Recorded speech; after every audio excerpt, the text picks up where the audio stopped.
Assalamualaikum warahmatullahi wabarakatuh.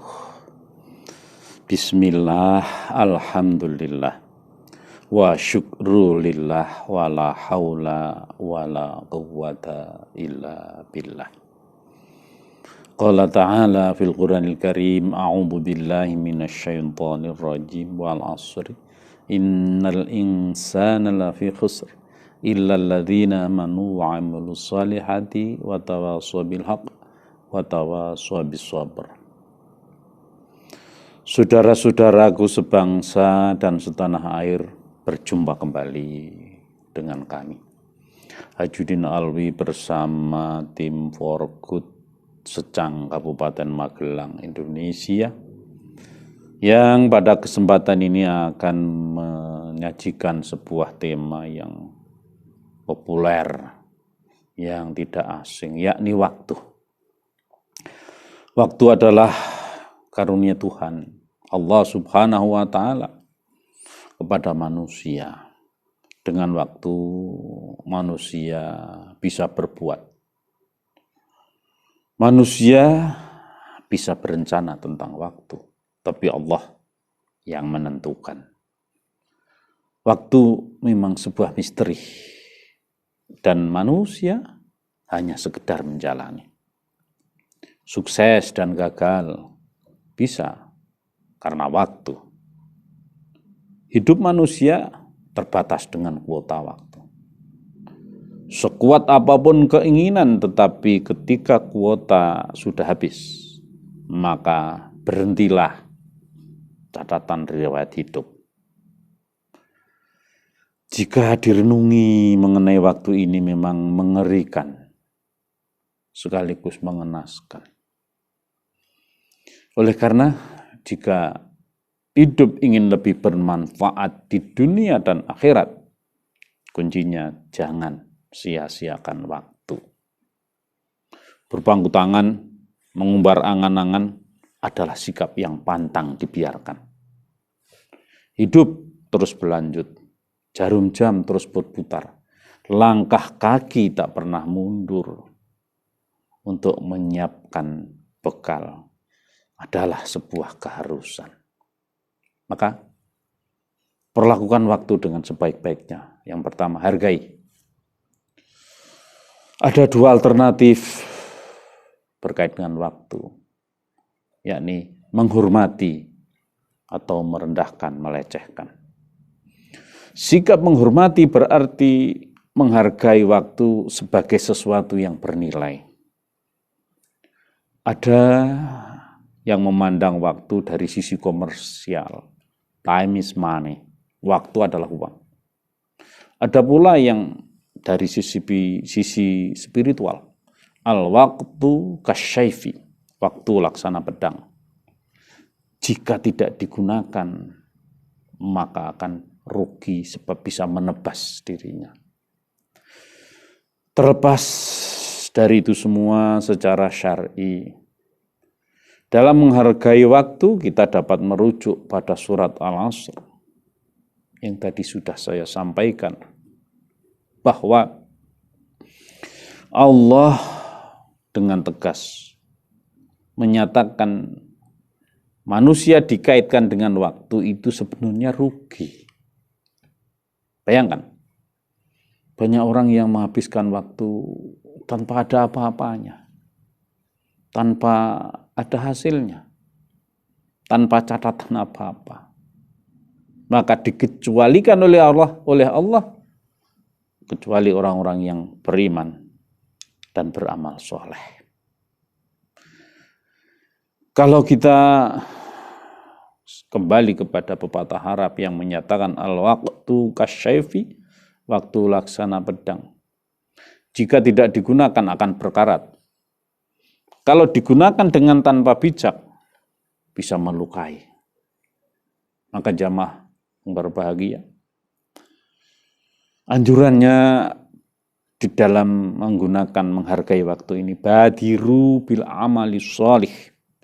Bersegeralah jika ingin beramal soleh.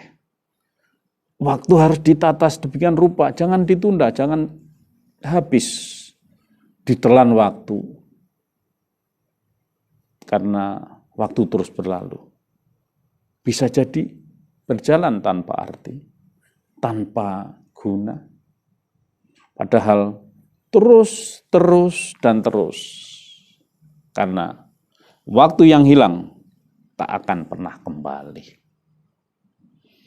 Maka dari itu konsep yang tepat dalam menghargai waktu adalah memikirkannya, merancang penggunaannya dengan berbasis iman dan amal. Kapan waktu digunakan? Berapa lama diperlukan? Hendaknya selalu mengarah pada dua hal, yakni iman dan amal tersebut jika manusia tidak ingin merugi. Yang kedua, memanfaatkan. Prinsip yang seharusnya dipegang teguh berkait dengan waktu adalah pertimbangkan atas nama iman dan amal soleh. Rasulullah memberikan nasihat sebagai pertimbangan agar manusia segera memanfaatkan waktu. Irtanim khamsan qabla khamsin, syababaka qabla haramika, wasihata qabla saqamika, wa ghinaka qabla faqrika, wa farghaka qabla suhlika, wa hayatika qabla mautika. Hadis riwayat Hakim.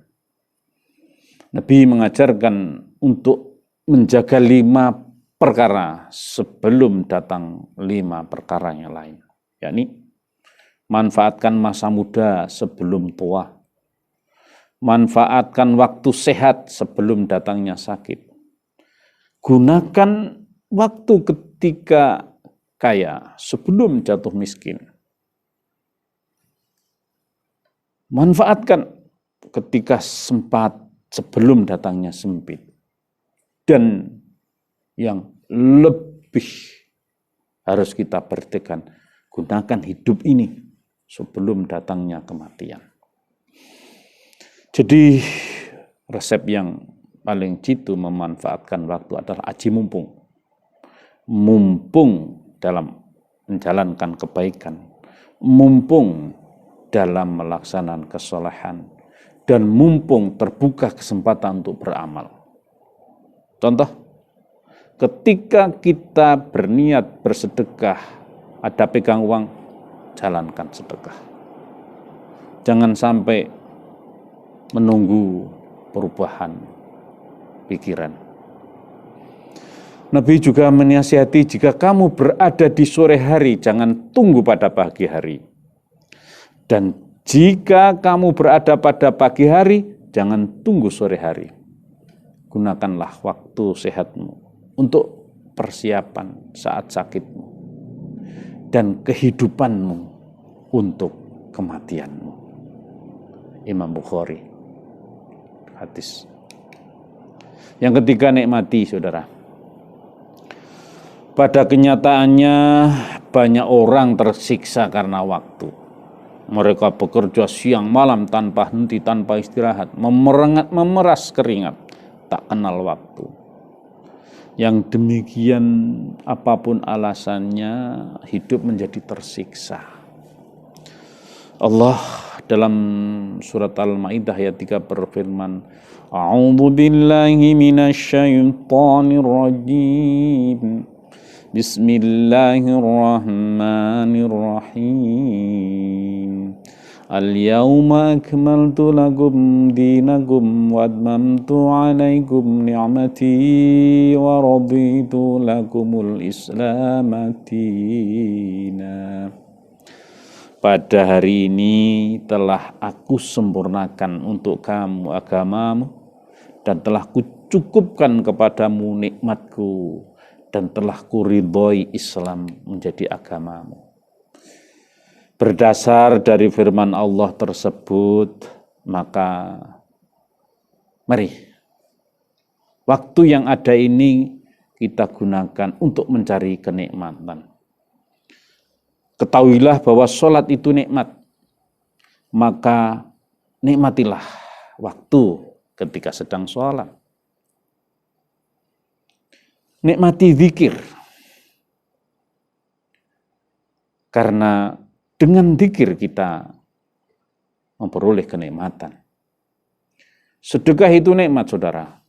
Maka nikmati ketika sedang bersedekah. Niscaya akan memperoleh kenikmatan sesudahnya. Kerja itu nikmat, maka ketika bekerja, nikmati. Istirahat itu nikmat, maka nikmatilah ketika istirahat. Makanan itu nikmat, maka nikmati saja ketika menghadapi makanan apapun jenisnya. Punya uang itu nikmat, maka nikmati uang itu ketika dimiliki seberapapun jumlahnya. Insya Allah, hal-hal yang berkait dengan waktu itu, kalau kita mampu menghargai, mampu memanfaatkan, dan mampu menikmati, kita menjadi orang-orang yang beruntung. Sampai jumpa kembali pada waktu yang akan datang. Doa kita mudah-mudahan Allah memberikan kesehatan kepada semua. Akhirul kalam, billahi taufiq wal hidayah. Assalamualaikum warahmatullahi wabarakatuh.